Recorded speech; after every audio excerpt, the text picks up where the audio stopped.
everybody, welcome back to the channel, and today I'm going to be showing you guys how to make a simple guppy breeding pond.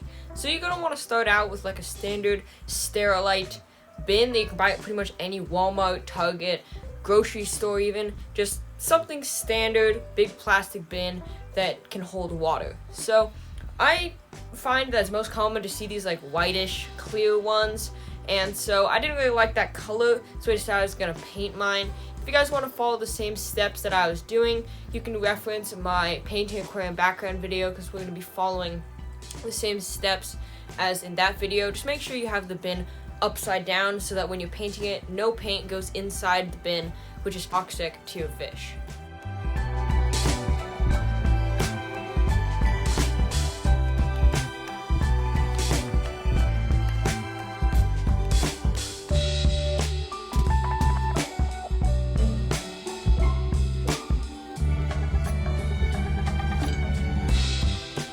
So if you're following the same steps as me, you'll have your bin painted, and it's time to move on to the filtration methods here. So you can use a hang-on back filter or an internal filter in a setup like this, but I'm just going to be using a simple air pump paired with an air stone. I'll explain why I'm not adding any like biological media into this setup later, but if you have a sponge filter on hand, I definitely recommend pairing your air pump with a sponge filter, but if you just have an air stone, that's okay. That's what I'm going to be using here. And you can get an air pump really cheap. I got mine at a garage sale for, if I had to calculate the price, probably less than $1. I didn't buy it straight, just by itself. I bought it with a bin of other stuff, so I don't know the exact price I paid for it, but it was definitely under $1, I believe. And it's just a really simple method of aerating this setup, and I would definitely recommend that you had a check valve on your airline hose just to keep your pump safe in case the power goes out, so that water doesn't go into your pump and kill it. Other than that, it's just a really cheap filtration method for this, and it will work really well for our system.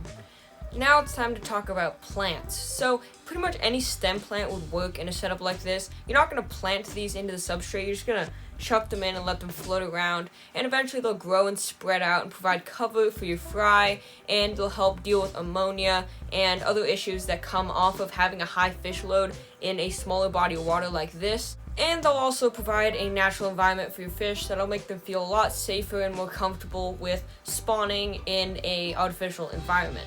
So when it comes to choosing plants, again, you can choose pretty much any stem plant, but I'd recommend hornwort. This is a plant that grows like a weed. A lot of people don't love it, but for a setup like this, it grows fast and it will conceal the fry, give them a place to hide, and it sucks up ammonia and nitrate like crazy, and it's just a perfect plant for a setup like this. But if you don't like it, pretty much any stem plant just floating around your tank like this would work.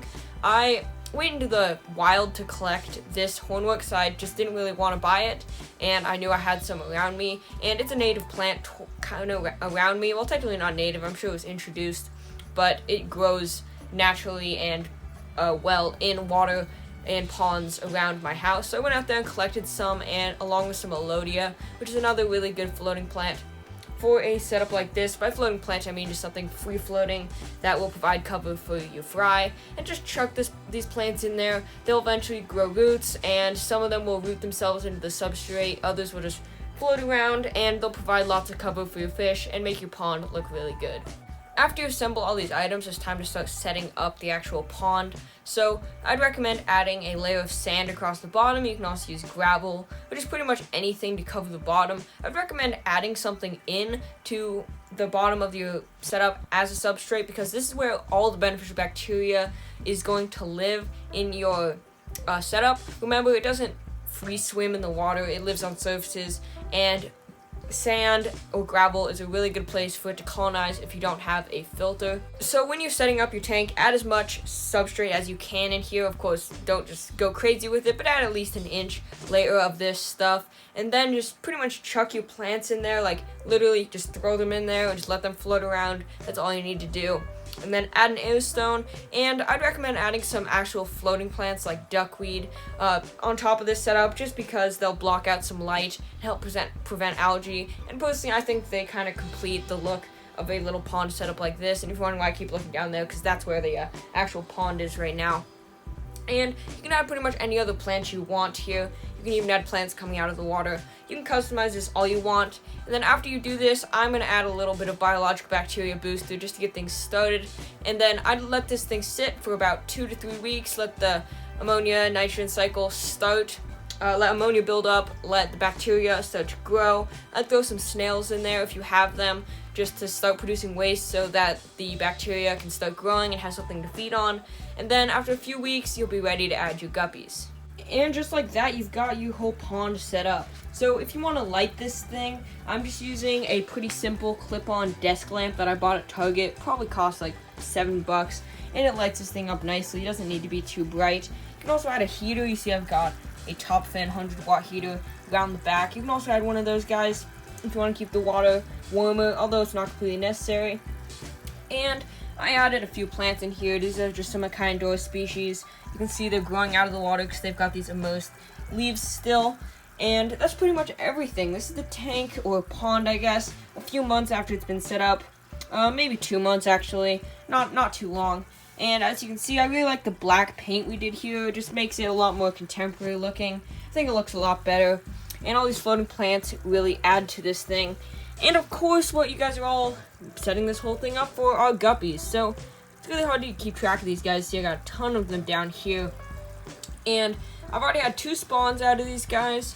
And nothing super productive, only like 3 or 4 fry. But the fry have survived and are starting to grow. And everyone in here is eating well, and I've actually got quite a few guppies in here. They're just hard to see right now.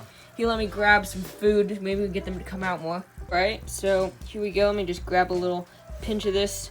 Just sprinkle it on the top right here. Get some going underwater here.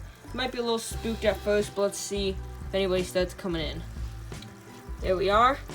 Got some guys coming in, and you can start to see that I've got actually quite a few in here that are just kind of coming around.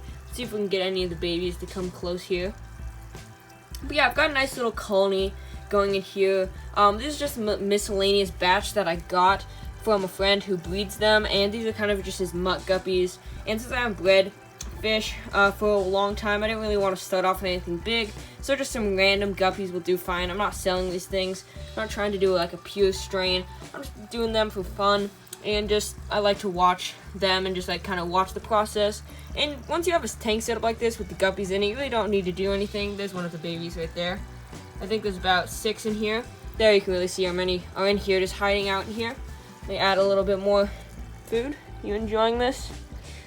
But yeah, let me just get a little more in there. And if you want to feed the fry, you can hatch out live baby brine. But I also just kind of crush up bits of flake food. And that completely works. You can see there's our fry right there. There's actually another one right there. Might be a little hard to see. But yeah, that's how you can set up your own DIY guppy breeding pond for a really affordable price. And it's a really fun thing to try out. And if you have any open space, if you have a fish room or something, apparently not interested anymore. But if you have a fish room or something, kind of like I do, just if you can find a spot on the floor for this thing, you'll find that you watch this thing a lot more than you would think, and you have a lot of fun with something like this, even if it's just your first try at breeding fish. Let me put the cap back on this thing. Well, I hope you guys enjoyed this video. See you guys next time. Thanks for watching, and let me know if you liked this video.